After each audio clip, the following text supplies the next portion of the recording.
Hi hello అందరికీ పాతకాలం నాటి గుమ్మడికాయతో స్వీట్ రెసిపీ చేస్తున్నాను. చాలా టేస్టీగా ఉంటుంది. గుమ్మడికాయతో తీపి బోండాలు చేశాను. చాలా టేస్టీగా ఉంటుంది.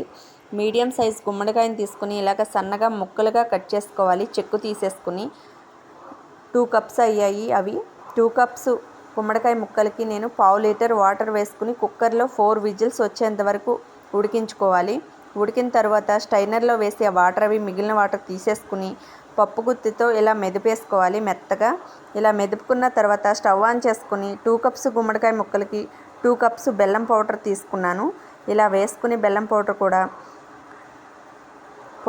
సన్నని సెగ మీద పొయ్యి మీద ఇలాగ కరిగించుకోవాలి.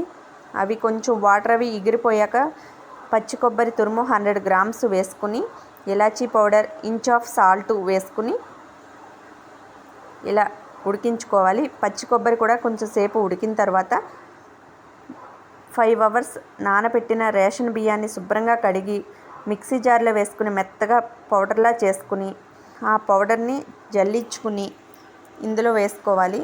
ఇలాచీ పౌడర్ వేసేసాను. ఆ జల్లించుకున్న తడిబియ్య పిండిని 2 కప్స్ గుమ్మడికాయ ముక్కలకి 2 కప్స్ తడిబియ్య పిండి పడుతుంది. ఇలా వేసుకుని కలుపుకున్నాము. కలుపుకున్న తర్వాత ఒక ప్లేట్లోకి తీసేసుకుందాం. చలివిడిలాగా వస్తుంది. దీనికి పైన కొంచెం ఆయిల్ రాసి చేతులకు ఆయిల్ రాసుకుని ఇలా రౌండ్ బాల్స్లా చేసుకుని డీప్ ఫ్రై చేసుకున్నాము.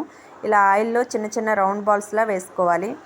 అంతేనండి, చాలా సింపుల్గా అయిపోతుంది. చాలా టేస్టీగా కూడా ఉంటాయి. తడిబియ్య పిండితో చేస్తే ఇంకా బాగుంటాయి.